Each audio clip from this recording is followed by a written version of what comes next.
You likely heard about Morpho Midnight already, but you might not have had the chance to go deep into how it actually functions. And that's what I want to cover in this video. Go into how the protocol itself functions, how it differs from a traditional lending protocol, and also a hands-on with the UX. So we're not just going to be covering theory on a whiteboard, we're going to come full circle and then take the things we learned here and show how it functions through the Morpho Midnight UX.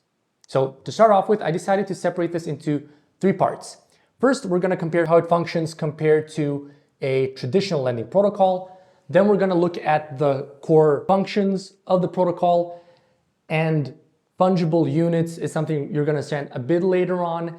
It's just going to really help you get a good grasp of why this fixed rate, fixed term protocol is really cool and offering some innovation compared to previous attempts at fixed rate and fixed term lending protocols. So let's start off. First, a traditional lending protocol is going to have a lender that supplies to a pool and a borrower borrows from that pool. Now, this pool is governed by an algorithm that dictates the borrow rates and likewise the yield that the lender gets. And the more available liquidity there is, the lower the borrow rates are going to be to prompt people to borrow from that pool. So the supply yield is also going to be lower. Likewise, the higher the utilization, the higher the borrow fees, the more yield the lenders are going to earn. So the thing to keep in mind, I highlighted these as kind of pain points with traditional lending protocols that Morpho Midnight aims to solve. So open-ended terms, there's no end date to the loan, right? The lender doesn't know when the borrower is going to pay back the money. And while usually there's a lot of available liquidity for lenders to actually withdraw, in some cases there can be some withdrawal constraints because maybe all of the liquidity is being utilized, or there's not enough for the lender to pull everything out. Maybe they can only partially withdraw due to high utilization. So lenders might be prevented from exiting. And likewise, there's volatile rates that we already mentioned. So Midnight offers some more predictability. Since it's a fixed term, fixed rate market, lenders know when maturity is going to hit. They know how much they're going to earn in a certain time window. Borrowers know how much they're going to be paying for a specific time window. So the markets are separated by maturity and the collateral as well as the loan to value ratio that it offers. No idle capital means if we jump a bit into the future and look at this order book system, that means that somebody has to submit, like a lender has to say, I'm lending this much at this interest rate, and they're not locking up those funds. They're not just sitting there until the order gets filled. In fact, it can be utilized by Morpho vaults so that the funds actually earn something, and then through a callback function, when the other side is found and get matched, it pulls the funds from the Morpho vault and the order gets filled and the position gets set up. Cool. Moving on to the order book system. If you've ever interacted with an exchange, traded perps, for example, you are familiar with an order book. So there are two sides, buyers and sellers. In this case, there's a lender and a borrower. A lender makes an offer. So they say, I'm offering this much money at this interest rate. Somebody else says, I'm offering this much at this interest rate, so on and so forth. Likewise, borrowers are saying, I'm looking to borrow this much at this interest rate. I'm looking to borrow this much at this interest rate. And then at the spread, when two offers are matched, they get filled and the position is set up. Now, one thing I wrote here that applies up here is that orders can be filled partially. So let's say there's $1 million in liquidity here, but you want to do 2 million for your position. So there's only going to be $1 million filled at 4%, and then another $1 million is going to get filled at 4.1%. So there's going to be this kind of average rate that you're going to experience if your order fills in the entirety of the available orders at a certain interest rate. Just something to keep in mind. It's not a pure peer-to-peer system. in the sense that it's not just one lender, one borrower, they're matched and that's it. It works on a market level. There are multiple lenders and multiple borrowers within the same market. They're not necessarily getting matched directly. So that's just something I want to mention before we go into these examples, because this makes it seem like there's borrowers and lenders that are connected. Not necessarily. This just makes it very easy to understand how the fungible unit system works, which we're gonna talk about now. So the accounting on Morpho Midnight is done through these units of credit and units of debt. What are these units? Let's use a super simple example. A lender is offering 950 USDC at an interest rate of 5.25%. That means that at maturity, they're gonna earn 1,000 USDC, give or take. So the way this is gonna get accounted for is through 1,000 units, and 1,000 units represent 1,000 USDC at maturity. One unit is 1 USDC at maturity. But if somebody's looking to buy this unit before maturity, it's actually gonna be worth 0.95 USDC at the beginning, right? Because this person is offering 950, they're getting 1,000 units, so one unit is 0.95 USDC. And this lender is technically submitting a buy order. They're giving 950 USDC to buy 1,000 units. So they need a seller, and the seller is the borrower. The borrower technically submits a sell order for 1,000 units, and then when that order gets filled, they get 950 USDC, and they're gonna have to pay back 1,000 USDC at maturity. So they now have 1,000 debt units, and the lender has 1,000 credit units. And that's how the accounting works. So let's now dive into a couple of examples that are gonna help really hammer home how this unit system functions. So as I previously mentioned, a pain point for a fixed rate, fixed term protocol can be if it matches one lender and one borrower, if somebody wants to exit. A lender wants to exit the position. Well, they can't if the borrower doesn't repay the debt. So what Morpho Midnight allows is, let's use the simplest example where both want to exit. Let's start it simple. Lender A and borrower A want to exit at the same time before maturity hits. So maybe those units are no longer worth 0.95 USDC, they're now worth 0.97 USDC due to the interest rate. So the lender is gonna say, okay, I have 1,000 units because I bought them initially. I'm gonna sell them at the current rate, so 970 USDC. That's my sell order. And the borrower says, okay, I'm gonna buy 1,000 of these units with 970 USDC. So the lender sells 1,000 credit units that are gonna offset the 1,000 debt units the borrower has, and the accounting is settled. The borrower technically, even though I'm saying like buy order, sell order, functionally what's happening is this borrower is just repaying their debt and exiting the position. And so the lender is also withdrawing their liquidity early. Now, scenario 2 is lender A wants to exit, borrower A does not. So in that scenario, it's the same thing. They submit a sell order for 1,000 units at 970 USDC. A different lender can now come in and say, okay, I'm gonna buy those 1,000 units at 970 because I'm gonna get a guaranteed 1,000 USDC at maturity. And that gives this lender the funds and he exits. Likewise, another borrower can say, okay, 1,000 units being sold at 970 USDC, I'm looking to exit and pay back my debt early.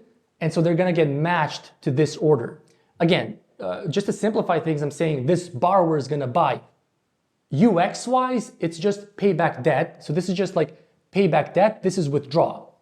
It's just that since it goes through this order book, I'm using terminology of buy and sell. It's all gonna make sense when we go through the UX hands-on. So now we have scenario 3. Lender A wants to stay, borrower A wants to exit. So the borrower A is gonna say, I'm looking to buy 1,000 units at 970 USDC because when I buy them, my debt units are burnt and everything is accounted for. So lender B can come in and say, okay, you are looking to buy 1,000 units at 970. I'm looking to withdraw funds. So you are looking to exit. I'm looking to exit. We get matched. And when that happens, you give 970 USDC. It goes to lender B that sold their units. You both exit. Lender A stays, borrower B stays. The other option is borrower A wants to exit. So again, it's an order to buy 1,000 units at 970 USDC. Borrower B wants to actually enter and borrow those 970 USDC at the current interest rate. So they submit a sell order that's matched with the buy order for these 1,000 units. So in that case, borrower A gives 970 USDC and borrower B receives the 970 USDC, which allows borrower A to exit. So again, to mention, the positions are all settled at the market level. It's not a specific lender and a specific borrower. Through these accounting units, that's why it doesn't necessarily matter who's lender A, B, C, D, borrower A, borrower D. It all functions by just matching them through this order book. And just to underline again, because I find it really important so nobody gets confused, UX-wise, it's just paying back debt and or withdrawing collateral. So again, it's not a direct peer-to-peer system. And one more thing to mention are, of course, liquidations, which function pretty similarly to how it does on a traditional lending protocol. If your position becomes under-collateralized, then a liquidator can step in and pay back the debt, but receive your collateral at a discount with you paying a penalty. Likewise, when maturity hits, so as soon as maturity hits, you are due what you owe, meaning that the lender is due the fully matured amount. And that means that when maturity hits, you can get liquidated if you don't pay it back instantly. So it might be better to just repay your debt a bit before maturity actually hits. Now, the thing to keep in mind is you might think, well, isn't it always better to just repay earlier? Since again, you can maybe repay when one unit is 0.98 USDC. Well, think about it this way. When you're really close to maturity, one unit is going to be worth 0.9999999 USDC. You're probably not going to find anybody who's any other side in the order book for that amount. So it's just better to say, okay, I'm just going to pay back 1,000 USDC, what this lender is due at maturity, and that's it. The position is completely settled at the maturity date. So now we're going to dive into the hands-on part of this video where we're going to look at the UX, mention some of the things we already talked about here, and I think that's really going to paint a very precise picture in your mind of how Morpho Midnight works and why all of these background functionalities are really, really cool. So let's move on. Okay, now we're on the hands-on part of this video where we're going to go through the Morpho Midnight UX. And first, I've opened up DeFi Saver, I've turned on the simulation mode, and I'm on the base network. This is where I'm going to find Morpho Midnight. And the first thing I'm going to see is this create page. Now, this is going to have all of the markets that we mentioned previously. As you can see, it's a pair of assets. We have the liquidation LTV displayed here, as well as all of the maturity dates available per market, as well as the best available rates and the available liquidity to borrow. There's also the fixed borrow rate range that we can see right here. So pretty much all the most important info you'll need about a specific market will be visible from the get-go. Now, to kind of make it simpler to find the market you're looking for, there's the option to select a specific collateral token right here, a specific debt token, and then also a deployer. So right here, if I want to decide on a market, let's say I want to do the ETH USDC market, and I want to do the maturity date of September 24th. There's 28.4K in liquidity there. So I click on select. I'm going to move to a smart wallet. It's going to let me do complex transactions, essentially in one transaction. And here I can set up my position. Now, what I want to show you here is setting up a leveraged position, which is going to let us perform multiple loops in one transaction. So right here, we can still see all the important information about the specific market. We can change the maturity if we want. And here we're going to see what we mentioned previously, which is the order book. We can see what all of the available rates are, and we'll also be able to see the available liquidity per rate. So if I start off with just 1 ETH and I want to loop it, I'm gonna say, let's say 3.5. So you can see right here, this is only going to partially fill this order at 2%. But if I were to do more ETH, you can see that it slowly starts to fill in these other orders as well. And right here, I'm going to see that the estimated rate that I'm going to get is actually 2.29% because it's also filling the leftover liquidity at these other rates, while the biggest amount of liquidity is in this 2% rate. So in any case, I'm going to be able to see that right here. And what I'm also going to be able to see is the leverage amount, what my debt at maturity will be. So not just the rate, but also what the end amount that I'm going to be repaying is, the collateral ratio, the net APY of the position, and also the liquidation price. Right here, I have the option to actually set a maximum rate, and this is essentially the maximum rate that I'm going to allow to happen. And if it doesn't fit this range, then the order is not going to get filled, the position is not going to get created. I have the exchange route here, as well as the slippage limit, some other details like what the rate is going to be. We're going to be buying ETH at, the trade size impact, and the DeFi Saver service fee. So UI-wise, you can see right here that it's going to show how much of the orders are getting filled based on the amount of leverage you're doing, or even if you're just doing a regular borrow position, it's going to show you based on how much you're borrowing, what orders are being filled. So I can now go ahead and click to create a leveraged position. I'm going to sign a couple of transactions. First, to create a smart wallet that's going to let me do multiple loops in one transaction, and then to open the position itself. And there we go. So we just opened up a midnight position. And right here, I can see all the important details about my position. The safety ratio, the amount of collateral, how much I'm borrowing, the liquidation price, what my maturity date is, pretty much all the most important details. And I can do basic protocol actions like withdrawing, supplying. Now, I want to go into payback because this is going to show and circle back to the whiteboard part where we talked about how you can pay back at a flat rate. So where 1 unit is 1 USDC at maturity, you can just say, okay, I'm going to pay at that flat rate, meaning at the worst possible rate technically. Or I can pay back via order book. And as you can see here, that's the recommended option because that's actually going to allow me to buy those units at a discounted rate, meaning I'm going to be paying back debt at a better price. And if we go to this section right here, where we have the boost and repay tool, boost is essentially borrowing more debt, swapping it to collateral, supplying it, and then repeating the loops, increasing leverage in one transaction. Repay is using collateral from your position, swapping it to the debt asset, and then repaying. So repay here is acquiring those units at face value, repaying at the worst possible price. Repay via order book is, again, the same principle.